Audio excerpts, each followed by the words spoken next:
Salut tout le monde, c'est Léo, j'espère que vous allez bien. Aujourd'hui, on va parler de 10 idées de business en ligne que vous pouvez commencer dès maintenant. Alors tout d'abord, j'aimerais que vous vous abonniez à la chaîne et que vous mettiez un like si vous appréciez la vidéo. Et on va commencer tout de suite.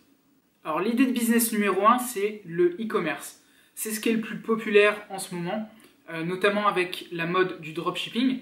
Donc je vais parler un petit peu des différents types de e-commerce que vous pouvez commencer. On a Amazon FBA. En anglais, ça veut dire Fulfilled by Amazon, c'est-à-dire que Amazon utilise ses propres entrepôts pour envoyer vos produits au client final. En réalité, en fait, vous allez acheter du stock à des grossistes, l'envoyer à Amazon, qui va l'envoyer ensuite à vos clients. Avantage, inconvénient, vous avez de l'argent à mettre à la base pour acheter votre stock. Donc ça, c'est un inconvénient. Avantage, c'est que vous pouvez utiliser en quelque sorte la renommée d'Amazon pour livrer vos clients. Un autre inconvénient par contre, c'est que Amazon est très regardant sur la qualité d'exécution et d'envoi de leurs produits. Donc vous ne pouvez pas forcément vous permettre d'envoyer avec des longues durées d'envoi. Ensuite, on a le dropshipping. C'est ce qui est le plus à la mode en ce moment, comme je le disais. Le dropshipping, ça consiste en quoi ? Tout simplement à créer une plateforme en ligne, un site internet, une boutique en ligne qui va proposer des produits à la vente. Lorsqu'un client achète le produit, la commande est passée directement au supplier, donc en français je sais même plus comment on dit supplier, que ce soit en Chine, ça peut être en Europe, ça peut être aux États-Unis également. Et ces personnes, lorsque la commande est passée par le client, envoient directement le produit au client. L'avantage, c'est bien entendu que vous n'avez pas de stock, qui vous permet donc de ne pas avoir de coût à la base, on va dire, quand vous démarrez. L'inconvénient, c'est que c'est devenu très compétitif. Le problème, c'est que tout le monde veut se placer sur les mêmes niches, ou bien sur des stores généralistes qui vendent en général les mêmes produits. Donc ça, c'est un inconvénient du dropshipping aujourd'hui. Si vous voulez vous en sortir dans le dropshipping, mon conseil, c'est de créer une marque forte qui a une histoire derrière, qui a véritablement quelque chose à apporter à sa communauté. Enfin, on a le e-commerce classique qui consiste à acheter vos produits à un grossiste et à les revendre sur votre boutique en ligne. Alors il y a quelques avantages quand même à ça, c'est que vous allez pouvoir créer vos propres packaging si vous le souhaitez, avoir vos propres étiquettes par exemple si vous vendez des vêtements, avoir des autocollants, des choses comme ça dans les paquets, ce qui va aider, on va dire, votre marque à se démarquer. Après, au niveau du stockage, vous pouvez stocker chez vous dans certains pays. Je ne sais pas exactement si c'est régulé ou pas en France, si vous pouvez envoyer de chez vous ou pas. Ou bien vous pouvez tout simplement utiliser des entrepôts où plusieurs personnes entreposent leurs marchandises dedans. Le deuxième business dont je voudrais vous parler, c'est l'affiliation. Alors en quoi ça consiste l'affiliation ? Ça consiste à vendre des produits ou des services qu'une autre personne que vous a créé en échange d'une commission. Alors comment ça se passe en général ? Vous pouvez soit avoir déjà, on va dire, une communauté ou des personnes à qui parler de ces produits et vous allez leur proposer à la vente ces produits contre une commission. Dans mon cas, je l'ai déjà fait par le passé pour des produits en dropshipping, notamment pour des thèmes, ça peut être également pour des applications, mais de manière, on va dire, plus générale dans l'affiliation. Ça peut se faire au niveau des formations, ça peut se faire au niveau des logiciels, ça se fait beaucoup. Vous allez partager avec une communauté ou des personnes que vous connaissez votre lien d'affiliation qui va permettre au vendeur final de repérer d'où vient la vente et de vous verser en échange une commission. Les commissions les meilleures sont en général sur les produits logiciels, donc informatiques. Ça peut être 40, 50, 60% du prix de vente total. Donc ça, c'est pas mal. Et l'intérêt de faire de l'affiliation, c'est que c'est quand même un business assez automatisé, même si pour tous les business dont je vais parler aujourd'hui, il y a beaucoup de travail derrière. L'affiliation permet sur le long terme d'avoir quelques petits revenus automatisés.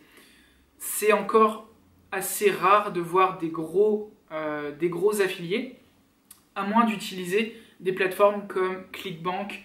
Je crois que 1TPE le fait aussi. On a plusieurs plateformes comme ça qui vous permettent de choisir des produits, la plupart du temps des produits d'information, donc des formations, des e-books, des livres, des choses comme ça, que vous allez pouvoir vendre pour la personne finale, on va dire, pour le vendeur final. Troisième idée de business, c'est de vendre vos services en ligne. Alors ça peut paraître être quelque chose de compliqué, notamment quand on débute, mais on a tous des connaissances dans un domaine. Si vous avez des connaissances dans le domaine de la vidéo, vous allez pouvoir faire de l'édition pour des personnes. Vous allez pouvoir retoucher des photos, vous pouvez créer des thumbnails pour YouTube. Vous pouvez créer également des campagnes Facebook, vous pouvez vous occuper de la page Instagram d'une personne. Il y a énormément de services que vous pouvez faire pour des personnes ou pour des entreprises qui ne vous prennent pas forcément beaucoup de votre temps et qui rapportent pas mal d'argent. Je pense notamment à l'édition vidéo. Tous les youtubeurs que vous voyez aujourd'hui, comme moi par exemple, ont besoin de personnes pour éditer leurs vidéos. On n'a pas tous la capacité de le faire, moi je suis absolument nul à ça, vous l'avez sûrement remarqué depuis le temps. Et ce serait beaucoup plus facile pour moi de payer quelqu'un pour le faire. Seulement, il n'y a personne qui est venu me voir pour me proposer ces services, donc je ne l'ai jamais fait. Il y a énormément de youtubeurs qui gagnent beaucoup d'argent, qui aujourd'hui peuvent se permettre d'avoir un vidéo éditeur, et pourtant ne le font pas. Encore une fois, je prends l'exemple parce que je l'ai fait aussi par le passé. Donc j'ai créé mon agence en janvier dernier, et on proposait pour des entreprises de réaliser des publicités Facebook, des sites internet, des choses comme ça, des tunnels de vente, etc. C'est quelque chose qui ne nous prenait pas énormément de temps et nous rapportait beaucoup d'argent que l'on pouvait ensuite redistribuer dans nos autres business. Et c'était ça aussi l'intérêt. Donc je trouve que pour commencer, c'est un des business les plus intéressants en ligne, vendre vos services. Quatrième idée de business, le blogging. Alors le blogging, ça regroupe pas mal de choses, on va dire. Vous n'allez pas gagner de l'argent uniquement pour écrire des articles. Il faut que vos articles les renvoient vers des produits. Il y a forcément une vente quelque part, à un endroit ou à un autre. Donc ça peut être des produits que vous créez, c'est-à-dire des infoproduits, des formations, des e-books, des livres, des choses comme ça. Ça peut être des produits que d'autres personnes ont créés. Par exemple, vous pouvez être affilié à Amazon et proposer les produits que vous trouvez sur la plateforme sur votre blog. Donc on peut voir des blogs par exemple dans le domaine des reviews, donc des revues de produits. Quelle est la meilleure caméra? Vous montrez 10 caméras, vous y mettez le lien Amazon et puis vous en parlez comme vous le pouvez. Et les personnes, lorsqu'elles vont cliquer sur votre lien, vous allez toucher une commission pour Amazon. En général, le blogging, ça se passe comme ça. Ça a aussi l'intérêt de vous faire connaître si vous vendez d'autres types de produits, notamment vos formations, notamment des coachings, des choses comme ça. Cinquième idée de business, YouTube. On a vu ces dernières années pas mal de youtubeurs gagner de l'argent, notamment avec des vidéos marrantes, des vidéos qui font le buzz.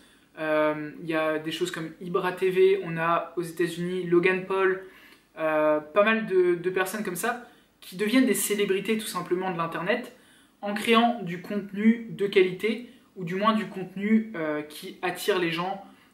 En quelque sorte, c'est du très bon copywriting mais appliqué à internet. Alors YouTube, comment ça se passe? Comment est-ce qu'on gagne de l'argent avec YouTube? La première chose, c'est avec la plateforme. Vous allez gagner de la part de YouTube un certain pourcentage par vue de vidéo, un certain montant par vue de vidéo qui va correspondre également au nombre de publicités qui vont être présentées lors de vos vidéos. Donc si vous créez notamment des vidéos longues, vous allez pouvoir placer de la pub au milieu et toucher une commission pour les personnes qui verront cette pub. Même chose au début de vos vidéos. Pour ça, il faut que vos vidéos soient monétisables, c'est-à-dire que vous n'utilisiez pas de contenu qui appartient à quelqu'un d'autre. Donc il faut que ce soit votre propre contenu. Même le contenu musical, vous ne pouvez pas l'utiliser et le monétiser. Donc il faut être assez conscient de ça. Maintenant, il y a d'autres moyens de gagner de l'argent avec YouTube. J'en ai fait également l'expérience. J'ai créé ma chaîne en août de l'année dernière. Et les personnes qui ont regardé mes vidéos, en moyenne, j'ai une personne sur 20 qui va acheter un de mes produits, que ce soit une formation que j'ai créée, ou bien un coaching, ou bien de passer à l'action avec mon agence, donc de demander de travailler avec nous au niveau de l'agence. Donc ça a aussi un intérêt au niveau de votre visibilité en tant qu'entreprise. Aujourd'hui, la plupart d'entre nous sommes des entreprises. Vous n'avez pas besoin d'avoir un nom d'entreprise pour être une entreprise. Et ça, c'est encore quelque chose qui n'est pas forcément compris. Si vous regardez encore une fois Logan Paul, c'est une entreprise à lui-même. Il vend sa marque, il vend sa personnalité, il vend des produits dérivés de sa création, des t-shirts, des chaussettes, tout ce que vous voulez. Tout ça, c'est sa visibilité. Même chose pour les Kardashians, pour des gens comme ça. Leur business et leur personnalité. Donc aujourd'hui, si vous voulez réussir sur YouTube, il faut que vous trouviez quelque chose, du contenu, créer du contenu qui a un intérêt pour une communauté particulière. Ça peut être dans le domaine de la nutrition, ça peut être dans le domaine de la santé, ça peut être dans le domaine des relations, ça peut être dans le domaine de l'argent.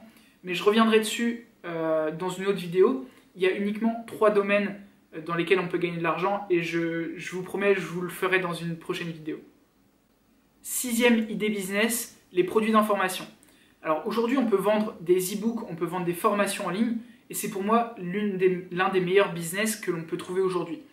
Pour quelle raison? Tout simplement parce que c'est assez simple à mettre en place, qu'il y a une très forte demande, notamment dans des niches en particulier, et ça, il va falloir le comprendre assez rapidement.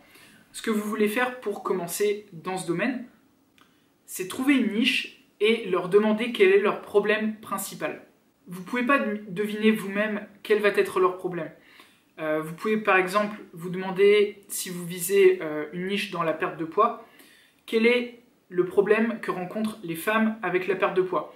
On pourrait penser tout de suite à l'exercice, des exercices qui sont trop durs, des choses comme ça, mais peut-être que la plupart du temps, c'est simplement de ne pas boire ce verre de vin le soir ou de manger plus équilibré, de bien manger dès le matin, d'avoir de bonnes habitudes de vie, etc. Donc il faut leur demander pour pouvoir créer un produit qui leur convient, pas un produit dont vous avez l'impression que les personnes vont avoir besoin. Ensuite, au niveau technique, comment est-ce qu'on va vendre ce produit? Encore une fois, on va utiliser la visibilité, notamment avec YouTube, le blogging, les réseaux sociaux, et on va l'adapter avec un tunnel de vente. Notamment, la plupart du temps, on va donner quelque chose de gratuit et derrière, on va vendre un produit. 7e business en ligne, le MLM, Multi-Level Marketing, ou le marketing de réseau. C'est quand on recrute des personnes pour vendre des produits pour une entreprise. Je ne m'y connais pas trop dans le domaine du marketing de réseau. Je sais juste qu'il y a des arnaques, il y a de très bons marketing de réseau, il y a les deux. Ce que je vous conseille si vous voulez vous mettre dans ce domaine, c'est de vous renseigner sur l'entreprise, depuis combien de temps elle est en place, quel est son chiffre d'affaires, etc. Et vous aurez assez d'informations pour commencer. Mais dans tous les cas, ça consiste à recruter des personnes. La plupart du temps, les personnes recrutent dans leur entourage et c'est ça qui pose problème. Maintenant, il y a des solutions, notamment avec les tunnels de vente, encore une fois. Vous allez pouvoir créer des tunnels de vente pour recruter en automatique à votre place, ou du moins pour effectuer une certaine partie, une première partie automatiquement, pour ensuite le faire avec vous. 8e et dernière idée business, c'est le coaching. Alors moi, aujourd'hui, je propose du coaching en ligne pour les entrepreneurs, pour les amener à un niveau supérieur dans leur business et dans leur vie. D'ailleurs, si ça vous intéresse, vous avez le lien qui est juste en dessous dans la description pour travailler avec moi les 4 prochains mois. Après, si vous-même, vous voulez proposer du coaching, je vous conseille de vous baser sur ce que vous connaissez dans la vie. Ça peut être du coaching, par exemple, dans le domaine du sport, dans le domaine du recrutement, dans le domaine de l'argent, d'aider les gens au niveau de leur comptabilité, des choses comme ça. On peut créer du coaching à partir de n'importe quel domaine. Moi, ma spécialité, c'est le business et notamment les business en ligne. Donc ça tombait bien que j'utilise YouTube. Encore une fois, comment vous faire connaître? YouTube, visibilité, Facebook, les réseaux sociaux, la publicité en ligne et vous allez pouvoir faire connaître ainsi votre coaching. Assurez-vous d'être dans un domaine bien précis et normalement, vous n'aurez pas de problème. Donc voilà pour les 8 idées de business en ligne que je vous propose aujourd'hui. Si vous avez besoin d'aide avec n'importe laquelle d'entre elles, n'hésitez pas à cliquer juste en dessous et réserver un coaching avec moi. Je vous dis à plus tard, c'était Léo. Ciao.